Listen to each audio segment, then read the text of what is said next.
The open space smelled of expensive coffee and new varnish. The glass partitions reflected hurried faces, logos glowing on screens, and plants meticulously alive. I pressed my still-stiff badge and passed through the turnstile with a short beep, the kind that seems to say aloud but observed. Marcelo appeared beside me like someone in an inauguration photo. A boss's smile, a low voice, forced intimacy. "Relax, Camila, we value things here. Diversity, you got in through the program, right? Don't worry. No one expects genius, just quick thinking." Diversity, said like that, like a sticker stuck to my forehead, ran down to my stomach. I responded with that half-smile of someone who files things away, but doesn't forgive. At 9 a.m., he would have a meeting with the biggest client of the quarter. "You come in just to composite table, okay? Leave the strategy to me," he said, smoothing his navy tie as if polishing his authority. In the glass room, the air was freezing cold, 3 of the client's executives, and our team was spread out like pieces. I received a folder and a glass of water I hadn't asked for. The projector sputtered. Marcelo gave me the look of someone pointing a fire extinguisher. "Camila, fix it." I connected my laptop, 2 clicks, clear image. He said, "I knew that talent, practical, would be useful," and the sideways laughter came with the smell of cracking varnish. I breathed through my nose, counted to 4, and saved the date and the phrase in a discreet corner of my memory. On Slack, notifications popped like popcorn. "Who's new? Product?" I thought it was from service. Quota program booming all. A clown emoji, 2 faces. Print, print, print. The HR director came in quickly, touched my arm as if awarding me. "Hair well behaved, I loved it." In QBR, sometimes a more restrained tone works better, you know? You are intensian the eyes. Well behaved, restrained, intense. Elegant synonyms for cringe. He nodded, and I started lighting matches inside. Marcelo opened the presentation with oily confidence. Decorative. "Camila will warm up with a speech." Humanized, announced, without looking at me. Humanized meant short talk, no technical content. I smiled, spoke for 30 seconds about user centricity, and fell silent. When he described the proprietary solution we built in record time, something tightened in the back of my neck. The slide had an architecture I knew inside out. Data layers, prioritization heuristics, an inverted conversion funnel. My architecture. The same one I submitted in the interview challenge, timestamp and all. I took a sip of the now lukewarm water and stared at the screen's reflection on the glass wall. There, transparent, I saw a fragment of a label in the comments. Version 3.1, the same name as my personal repository. In the end, he ended with a joke. "Higher smilesits, less work." Some laughed. Others fiddled with their phones. I picked up the shards of my dignity from the polished floor and left. In the hallway, the air conditioning blew a competent chill. For a second, I thought I might shiver. Instead, I straightened my blazer, opened my phone's camera, and photographed from afar the baseboard of the living room TV. The file name was displayed. Roadmap under Q4 under final my initials. The chest gave a dry, almost audible crack. It wasn't a coincidence, it was a collection. At the cafe, a junior police officer mistook me for the receptionist. "Can you see if there's a free room for us at 2 p.m.? I replied sweetly. "Yes. Through the intranet or through My Manager Access. What do you prefer?" He apologized without taking his eyes off his phone. Mental record. Beside him, 2 people whispered, "She's good operationally." The word that always appears before pushing you to the edge of the frame. I returned to my desk. The keyboard recognized my fingers as if it recognized an old acquaintance. Spreadsheets, Git, Confluence. I opened my invisible folder. An empty folder named after a song no one would dare click. I dragged the screenshots. I noted the times. I set a reminder for 6 p.m. Check drive versioning. Slack vibrated. An invitation to kick off with the board. Optional participant. The attached file had the same name with CMN. My hands went cold, but my reasoning got hot. In the afternoon, Marcelo passed by my desk and dropped a sentence like someone who accidentally spilled coffee on the carpet. Don't bring surprises, okay? We'll sort it out later. I looked up. It's only surprising when they promise diversity and deliver decoration. He laughed softly, thinking it was a game of wit. I was no longer playing, I was recording.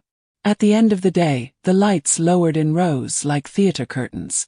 I stood last in the cubicle, the windows revealing a version of myself I barely recognized. High shoulders, firm chin, quiet eyes. I plugged it into the drive. History. File duplicated 3 weeks ago before my formal admission. Origin. Selection process folder. Author Marcelo. I didn't smile. I copied the link, captured the log, noted the hash. My heart, which had previously been beating like an alarm, now beat like a metronome. Closed my laptop. The elevator descended slowly, the mirror giving me back to me whole. I thought about what my mother used to say when I was scolded for talking too much. Daughter, if they give you a glass door, do it mirror. The cell phone vibrated in his pocket. An email from the CEO's secretary confirming the early morning kickoff, with recording under compliance policy. And a final sentence. The client requested that the Camilla make the opening. Marcelo's face flashed through my memory. His blue tie shining. This time it would be him who choked. I spent the night awake with the light from my laptop reflecting off the apartment windows. The city outside flashed by in windows, cars, and unanswered emails. Inside, the cursor blinked on the document titled, Evidence of Authorship, Camila Nogueira. It was just a draft, but it was also my armor. I wrote my full name as if signing a treaty with my own history.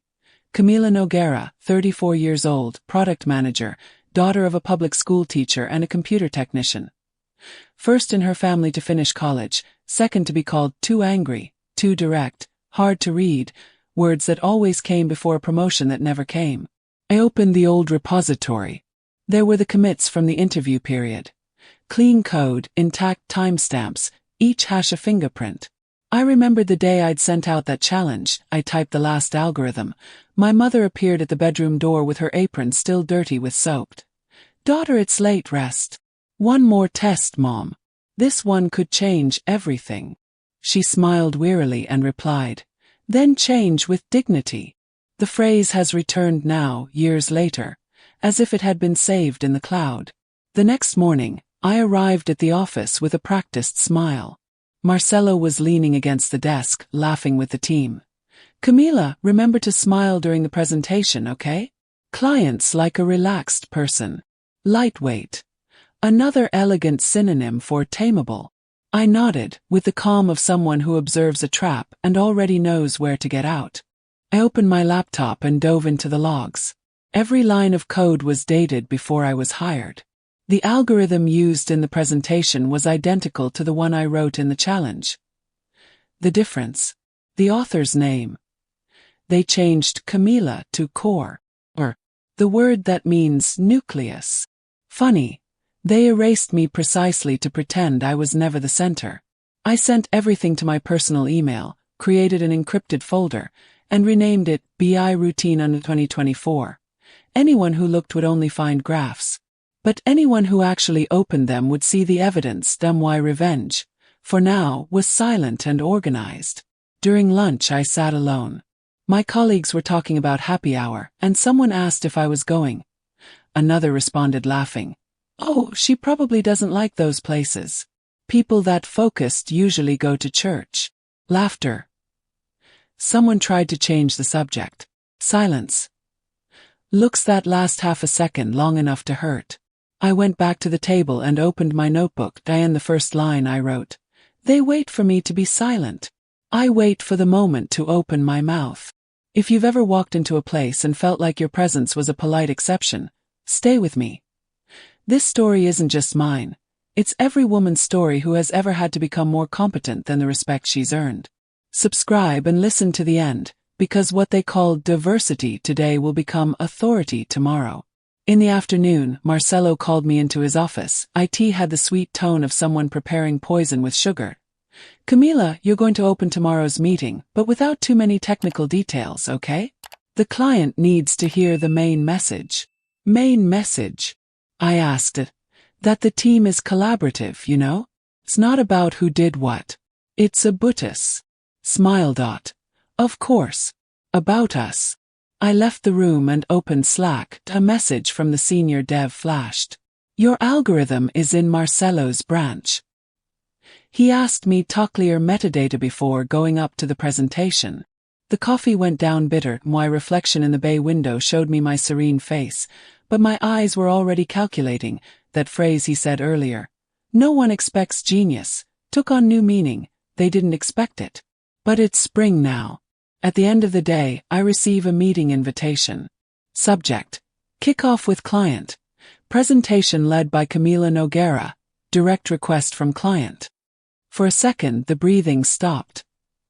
Now the stage was mine, and the microphone too. The meeting would be the next morning. But that night, the real stage was in my head. I stared at the laptop screen, seeing the code as a mirror that returned every ounce of effort I ever needed to be taken seriously. The sound of the city in the background. Horns, footsteps, lost conversations, mingled with the sound I knew best, that of swallowing insults disguised as praise. I woke up before the alarm clock. The coffee was stronger than usual, and my mom texted early. Daughter, remember what I always told you. They may have power, but they have no peace. I kept the sentence in my pocket. The office was more crowded than usual. Marcelo was gesturing in the hallway, surrounded by people laughing too loudly. Guys, let's make Camila comfortable tomorrow. She's nervous about the presentation. The collective laughter came quickly. Glances pierced the air like tiny blades. I walked past them in silence. Nervous? No calculating. In the kitchen, the HR director stopped me. Camila, I loved your look today. Very neutral. It helps to convey credibility. Neutral. Another word for don't scare. Thank you, I replied, looking at the microwave's reflection. There. The reflection showed me a tired but attentive woman, like someone studying the enemy before war.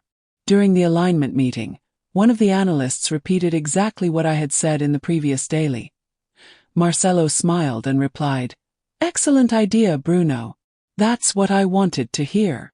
I wrote in silence, the pen scratching the paper like someone engraving scars. At the end of the morning, they called me for preventive feedback. They always start like this, with soft words that hide the venom. Camila, you're great operationally, but you need to watch your posture, you know? Sometimes your tone sounds reactive.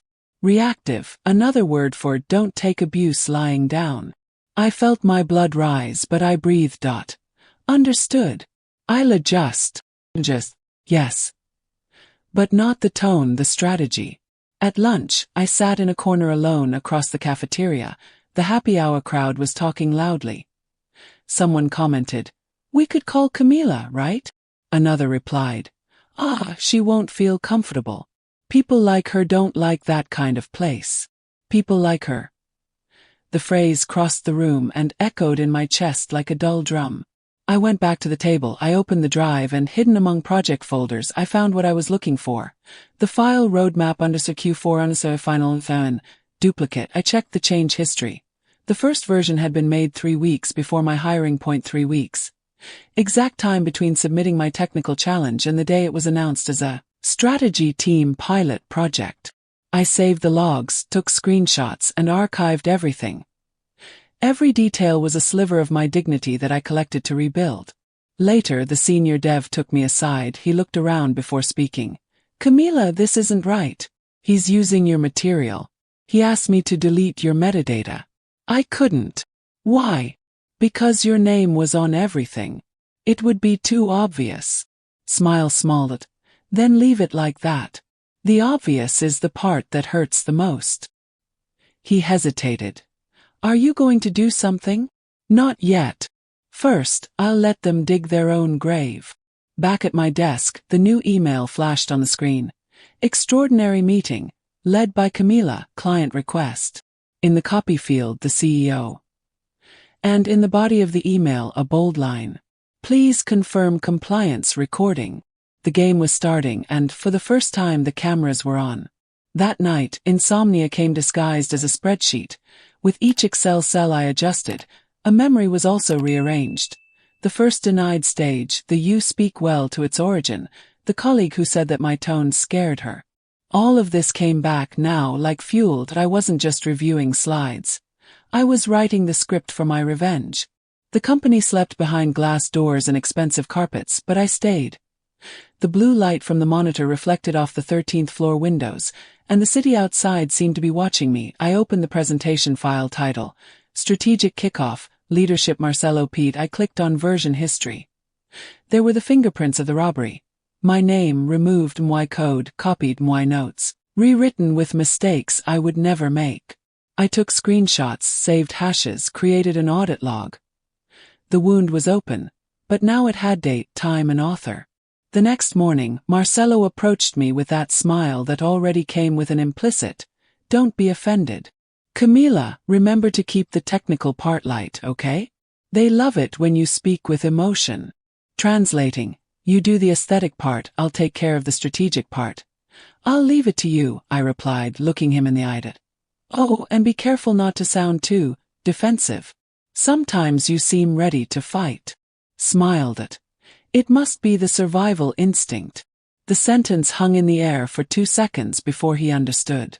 I spent the rest of the day getting ready. I revisited every line of my project, rehearsed what I would say if they tried to cut me. I put together a copy of the presentation, but with new slides, themey slides. I included screenshots of the commits, public logs and dates.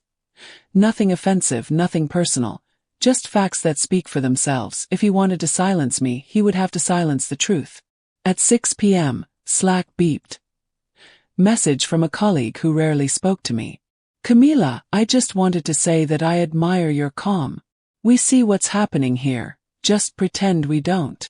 I typed "thank you" and deleted it. I didn't want gratitude, I wanted justice. I left later than usual. The hallway was empty, and the reflection of my shadow in the glass looked like another woman. I stopped in front of the elevator mirror and stared at my own face. I no longer saw the new employee trying to prove her worth. I saw a strategist setting up a real operation. At home, my mother called me. "Daughter, I heard your tired voice." "It's the price of patience, mother." She chuckled softly. "Patience is when we hold back our screams. Justice is when we use them at the right time." I wrote the sentence down on a post-it and stuck it on my laptop screen. Before going to sleep, I opened the drive and noticed something. Marcelo had renamed the main file. Now it was called Final Version, Camila's Review. In other words, if the project was successful, he would get the credit. If it wasn't, I would be the mistake. I closed my eyes and let the plan take shape. Tomorrow would be the meeting. And I wouldn't just open the meeting, I would open a wound they pretended didn't exist, and leave the truth bleeds before everyone. Just before midnight, my email pinged. Subject: Recording request, denied. Sender: Marcelo P. Smile in the dark. I had already made my own copy of the conference link. And with one click, I activated automatic recording. The next day, when he said that no one expected genius, I would have proof that the real theft came from above. The morning of the meeting dawned cold, as if even the weather had decided to test me. The mirror reflected a woman who seemed calm, but only I knew the storm that pulsed within. I chose my black blazer, elegant, firm, and symbolic. It was my armor. In the elevator, the reflections of my colleagues multiplied in the mirrored walls. Whispered comments pierced the air like barbs wrapped in laughter. "Today is the great show of diversity. I hope she doesn't make a speech." Smiled. Little did they know that my speech wouldn't be a speech. It would be an unmasking. When I entered the meeting room, the atmosphere changed. The floor was light marble. The glass walls offered a view of the city skyline, and all eyes were on me. Marcelo, sitting at the head of the table, adjusted his tie with an air of disguised superiority. Beside him sat the CEO and the company's most important client. "Camila ready?" he asked, with the tone of someone who already expected the mistake. "Always." I opened my laptop, connected it to the screen and let the first slide appear. Strategic Market Analysis. Camila Noguera Predictive Model. For a second, the air left the room. Marcelo coughed, disconcerted. "I think there's been a mistake, Camila. This isn't the approved version." No, Marcelo. That's the true version. The executives looked at each other. One of them raised an eyebrow curiously. I continued, my voice firm, my heart racing, and the remote control trembling in my fingertips. I presented data, graphs, and every line of technical reasoning, with a clarity no one there could dispute. I talked about the development process, the code base, and the original solutions, all documented with dates and logs. Each slide was a piece of the puzzle that Marcelo had tried to steal. He tried to interrupt. Camila, we had already discussed that the focus would be on teamwork. Exactly, I interrupted, looking straight at him. And this is my part of the team. The part that built what you're presenting as your work. The silence was immediate. The customer crossed his arms. The director leaned forward. Interested, Marcelo started to sweat. The sound of my own breathing filled the room. I ended the presentation with a short but sharp sentence. When people say I'm here just for diversity, I agree. I'm diverse because I bring competence to an environment accustomed to privilege. No one laughed. No one blinked. The air became thick, dense, almost tangible. Marcelo tried to regain control, talking about collaboration, but the project director cut him off. Marcelo, those files she showed were registered in the system before your review. Care to explain? His face lost color. And in that instant, I understood that my revenge would not come from anger, but from truth in public. If you've ever been shut down, interrupted, or doubted at the moment you were most prepared, you understand that feeling. Leave a speech balloon in the comments if you've been belittled and responded competently. And if this has ever happened to you, like this video now, not for me but for every woman who has learned to transform pain into preparation. Marcelo tried to change the subject, saying that the company was one big family. Smiled. Family is who recognizes you, not who uses you. The meeting ended with restrained applause from the client, who simply said, "Excellent presentation, Camila. We want you to lead the project directly with us." Marcelo remained motionless. That I closed the notebook, looked at him and whispered, "See? I didn't even need to raise my voice." As I left the room, I received a notification. New meeting scheduled. HR and Executive Board. Subject: Leadership Adjustments. It was the beginning of the end, but not mine. After the meeting, the office looked different. The air conditioning blew colder, the greetings felt more insincere, and the footsteps in the hallway were accompanied by long looks, the kind of looks that try to gauge how much time someone has left. I walked straight past the tables, my laptop clutched to my chest like a shield. Marcelo was leaning against the wall, speaking quietly to the HR director. When he saw me, his smile returned, that smile of a salesman trying to rebuild trust amidst the rubble of lies. "Camila, what a performance, huh? You really rock. Just be careful not to seem aggressive, okay?" Amazing. Aggressive. 2 words in the same sentence. I smiled, because I learned that silence sometimes hurts more than any answer. Back at my desk, the sound of notifications started. Private messages, congratulatory emails, applause emojis. But among them, one message caught my attention. "Be careful. He's saying you used confidential material. He'll try to turn you against the company." I closed the chat and for a moment I felt the old feeling of helplessness. This is how institutional racism operates. Not with shouts, but with well-articulated whispers. They transform the victim into a threat, competence into insubordination. I opened my personal email and reviewed all the documents. Everything was there. Logs, dates, saved messages. I had proof. But the most important thing was how and when to use them. Late in the afternoon, the HR director appeared at my desk. "Camila, can you come with me? We need to talk." The hallway to her room seemed longer than usual. I sat down. She adjusted her glasses, trying to look neutral. "Marcelo mentioned that there was a misunderstanding at the meeting.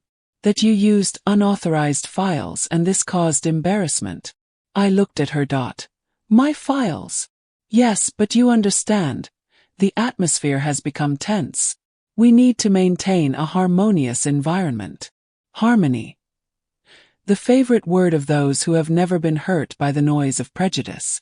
I took the flash drive out of my bag, placed it on the table and said, "It contains the original files with dates and system records." But I didn't bring it to defend myself. I brought it to remind you that harmony is not the same as silence. She swallowed hard, looked at the flash drive, and was silent for a moment. Then he said, Camila, do you understand the risk of taking this position? I understand. And I understand the greater risk of keeping quiet. I got up and left. The hallway was empty, but I could feel the eyes peering through the cracks in the partitions when I arrived at the pantry.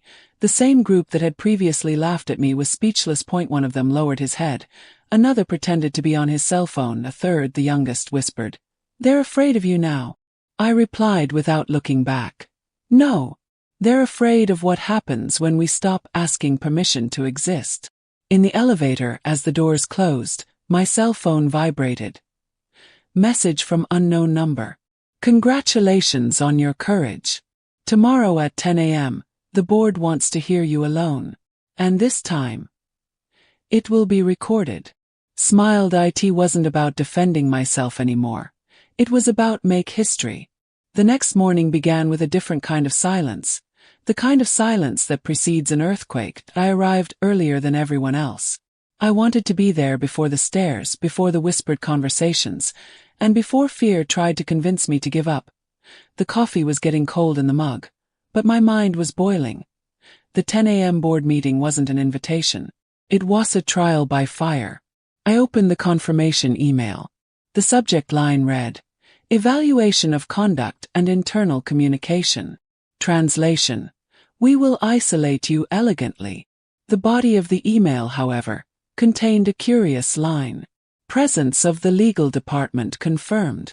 In other words, the war would now be formal. Marcelo arrived shortly after. I could have sworn the shine on his tie was a reflection of his regained self-confidence. Good morning, Camila, he said with rehearsed excitement. Good morning. I heard the board wants to congratulate you personally. See, in the end, your brilliance helps the entire company shine. Another word I was trying to tame. Yes, Marcelo. I just hope no one tries to turn off the light again. He laughed, but it came out cracked. When 10 a.m. arrived, the hallway seemed longer than ever. The glass door of the boardroom reflected my face and the company logo in the background. For a second, I thought about all the times I was told to don't react, don't look mad, don't cause trouble. And I realized how much my professional life had been an exercise in restraint. But there, with a notebook in hand and the evidence saved in the cloud, I wasn't going to hold back anymore. Upon entering, I found 4 people, the HR director, the legal department, the CEO, and Marcelo, sitting on the left, feigning neutrality. Camila, thank you for coming. We want to clarify a few points about yesterday's meeting, the CEO began, his voice deep and measured. Sure. Me too. I looked straight at the camera recording the meeting and continued. Can I design something before we start? No one answered. I turned on my laptop, connected it to the screen, and displayed the opening slide. Authorship registration. Algorithm Project 2024. The CEO raised his eyebrows. Marcelo swallowed hard. I designed the screenshots, dates, times, digital signatures, repository IDs. Everything with my name on it. Everything before his versions. Then I opened the audio I recorded the night before where Marcelo said to a colleague, She doesn't even really understand what she's doing. It's just to make up the quota. The phrase echoed in the room like a punch. Silence. The kind of silence that weighs more than sound. The HR director tried to interrupt. Camila, this is very serious. Did you record a colleague without permission? I took a deep breath. No. I recorded a crime of corporate manipulation and professional discrimination. Legal looked at the CEO and mumbled something I couldn't hear. Marcelo stood still. His face red. The CEO cleared his throat and said, Let's adjourn this meeting for now. We need to review this evidence. Of course, I replied. But I ask that the backup be kept. It's already registered on the central server and in the personal cloud. I left the flash drive on the table, looked at each of them and said calmly, I'm not just an employee. I'm a black woman who learned to protect herself in environments that didn't want her. I got up and left, hearing only the sound of the file being copied into the system. In the hallway, the senior dev who had warned me about the metadata approached. Camila, I heard a buzz. It seems the main client is asking for your direct hire, and the company is desperate." He smiled without slowing his pace. The tide had turned. That afternoon, the whole office seemed to breathe differently. The whispers that had once carried jokes now sounded like fear. The news had spread, and fast. There was no hiding what happened at the meeting. People talked in small groups, always looking over their shoulders, always lowering their tone as I passed. In the kitchen, I heard one of them say, "She recorded everything?" "Seriously?" Another responded, almost in shock. "It seems so. Marcelo is being investigated by the legal department." They pretended not to see me when I came in to get a coffee. But I saw. And more than seeing, I felt the power of silence change sides. I went back to my desk and opened my emails. Among notifications and internal communications, a new sender caught my attention. Operations Directorate, transfer request. In the body of the email, a formal proposal. "Camila, the client has asked you to take over the project directly, with full autonomy. The company has agreed to restructure the team." Restructure. Beautiful word for fire Marcelo. My heart raced. For a second I closed my eyes. It wasn't joy. It was relief to finally see the scale tip in the right direction. The HR director called me in for a chat. This time her tone was different, respectful, almost careful.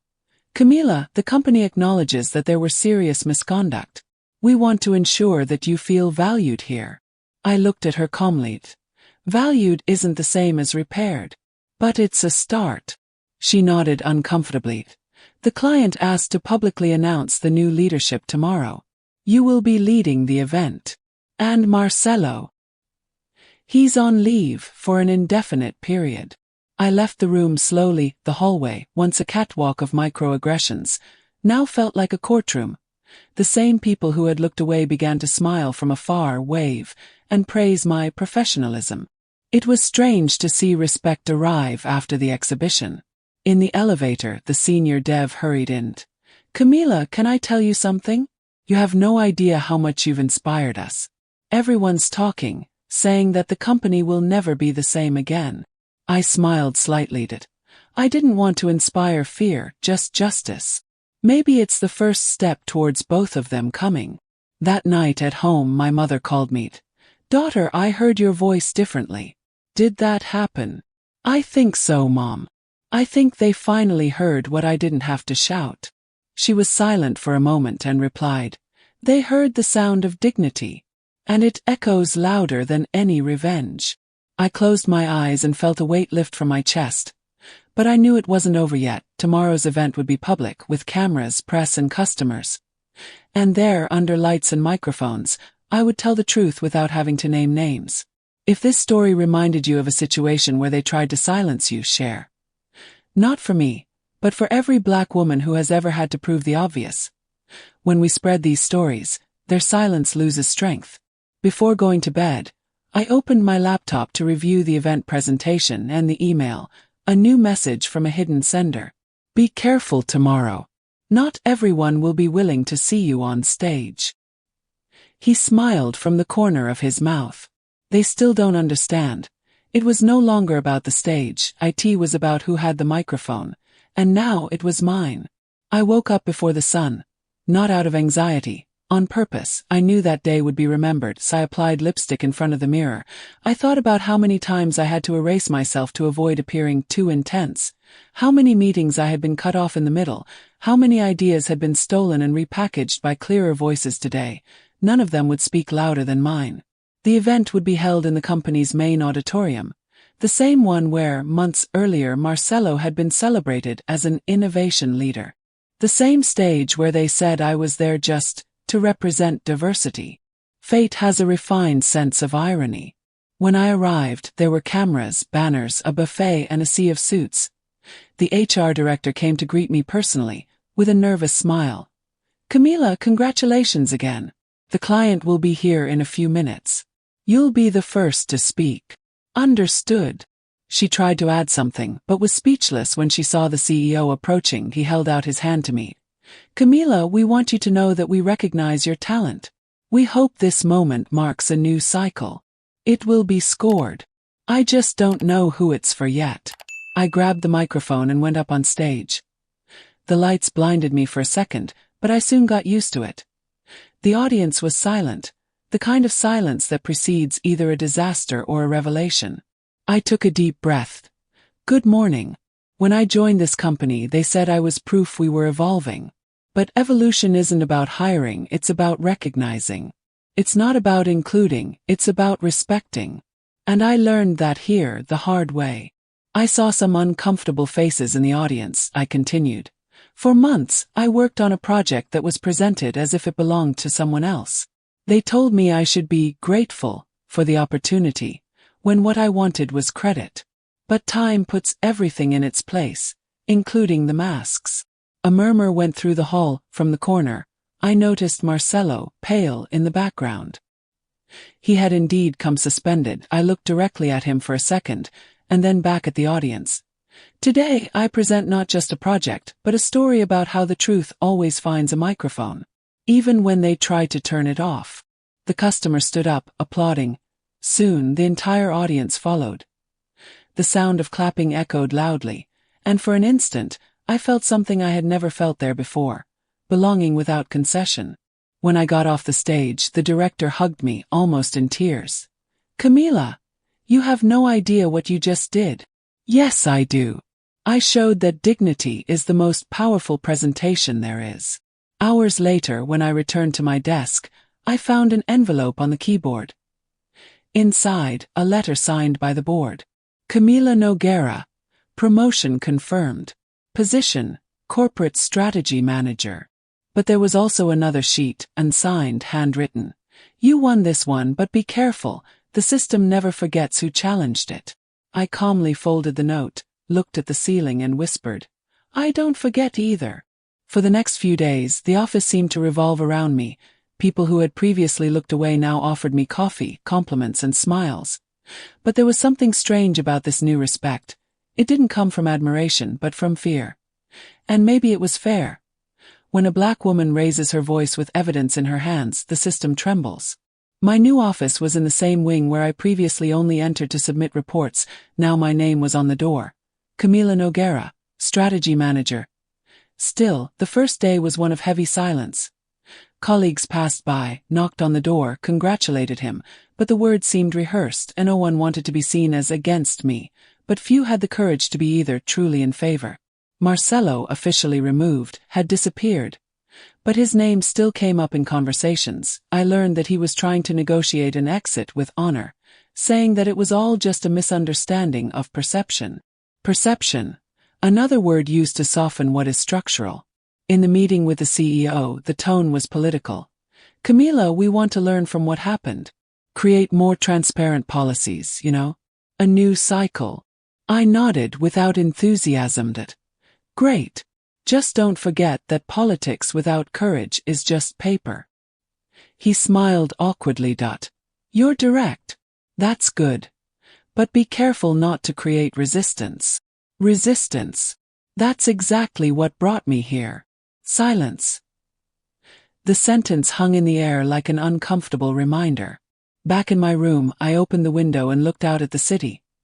The horizon shimmered, and for a moment, I wondered how many other Camilas were trapped on different floors, trying to prove the obvious. That competence has no color, but prejudice does. I picked up the phone and called my mom. Mom, I did it. She cried on the other side between sobs and pride. I knew it, daughter. But remember, the top is not a place, it's a posture. I closed my eyes, letting her words echo. In the afternoon, I received an email from legal. Subject: closing of internal investigation. In the body of the message, the allegations have been confirmed. The company will take appropriate action. Thank you for your cooperation. I deleted the email and leaned back in my chair. He had won, yes, but the taste of victory was bittersweet. Because even after proving everything, even after being exposed to the truth, I knew racism doesn't resign. It reinvents itself. That night, I was alone in the office. I turned off the lights, letting only the glow of the screen illuminate the room. I opened the file that had led me there. My code, my work, my digital signature. I remembered Marcelo saying that no one expected genius from me. Smile. Now my name was on every line, every log, every record. Unable to delete. Before leaving, I noticed an envelope left under the door. Inside, an unmarked pen drive. I plugged it into the notebook. A single file appeared. Extraneous recording MP4 of the plays. The shaky image showed the CEO and the HR director talking in low voices, and then I heard, "We need to promote her, but only to control the damage. Then we'll relocate her." My blood ran cold. The war was not over yet. She had just changed rooms. The video ended, and the silence that remained was louder than any siren. I stared at the still screen, the CEO's face frozen in mid-sentence that said it all. Control the damage. They didn't promote me on merit. They promoted me to neutralize me. The feeling was bitter, the kind of victory that tastes like poison. For a few minutes I couldn't move. Then I took a deep breath and let instinct take over. I saved the file, created 3 copies and uploaded them to different clouds. I learned that when power is wide and corporate, backup is the new shield. I spent the night awake, going over everything. I could expose the video immediately. But he didn't just want revenge. He wanted consequences. And for that I would need to bite needs. The next morning, the hallway looked like a staged theater. Flowers at the reception, fake smiles, rehearsed compliments. Everyone knew about my historic promotion. And everyone pretended it was progress, not containment. The HR director was waiting for me with a bouquet. "Camila, you're making history here. The first black manager in the division." I looked at the flowers and replied, "History only exists when it is remembered. And I will make sure that this one is." I entered the boardroom with the same notebook, the same look and a calm that was frightening. "We have the press conference in a little while," the CEO said, straightening his jacket. "Want to review your speech?" "No need. I already know what I'm going to say." He looked relieved, finding that control was still his. While they were setting up the microphones, I connected my computer to the projector. The screen lit up, and the video began to play. The picture was clear, the audio crystal clear. "We need to promote her, but only to control the damage. Then we'll relocate her." The hall froze. The sound of the air conditioning was the only noise that dared to exist. The CEO tried to get up. "That's out of context." I looked at him and said, "Then let's watch the whole context." I let the video continue with snippets of other conversations, laughter, comments that mixed racism, fear and condescension. Every second of the recording was a knife slowly turning on their reputation. When he finished, I took a deep breath and said, "For years they tried to silence me with smiles and empty promotions. But silence was never part of my contract." The press cameras recorded everything, the public, the employees, the journalists. No one moved. And in that moment I understood that I no longer needed to defend myself. They were destroying themselves. As I left the auditorium, my cell phone vibrated with a notification. Trending video. Employee exposes corporate racism live on air. The caption showed my face, the microphone, and behind me, the pale faces of the board. And for the first time, I wasn't afraid of being seen. "You existed" aloud. The next few hours were a blur of notifications, headlines, and calls. The video had exploded on the networks. Shared, commented on, debated. Some called me brave, others insubordinate. But for the first time, the narrative wasn't theirs. It was mine. The company tried to react, official notes, announcements, institutional apologies. But it was too late. The public had already decided which side the truth was on. And the most curious thing is that, even after everything, they tried to silence me again, offering me $1 million compensation so I could leave in peace. I just replied, "Peace cannot be bought. It is built with justice." The following weeks were intense. Newspapers wanted interviews, social movements wanted my story, and young black women wrote to me saying, "Thank you. Now I know I'm not crazy when people make me doubt my own worth." That was it. More than victory, I had echo. One day, alone in the same office where it all began, I sat in the chair in Marcelo's old office. Now empty, I looked at the reflection in the glass and almost didn't recognize myself, not by appearance, but by posture. I was no longer the woman who had to prove herself all the time. I was the proof. I opened my notebook and created a new file. Mentoring program, Black Voices in Leadership. I decided to use my position to open doors that were never meant for us. And I realized that revenge, in the end, was not about destroying. Era to exist with purpose in a place they wanted me to fear. Later, I received an anonymous message. Aren't you afraid of what's coming next? I looked at the screen and typed. The fear was theirs. I just learned to give it back. I closed the laptop and left the office. The sunset reflected in the glass windows, tinting everything gold, the color of what burns but also illuminates. I took a deep breath. The street smelled of rain and freedom. If you've ever had to swallow your own worth to fit into small spaces, this story is yours too. Like, comment and subscribe, not to follow me but to remember. Every time a Black woman is silenced, the world loses a piece of truth. But every time a voice is raised, the world hears the sound of justice again. And as I walked, I realized that sound, steady, serene, invincible, came from within. The voice they tried to erase now echoed. And this time, no one could turn off the microphone anymore.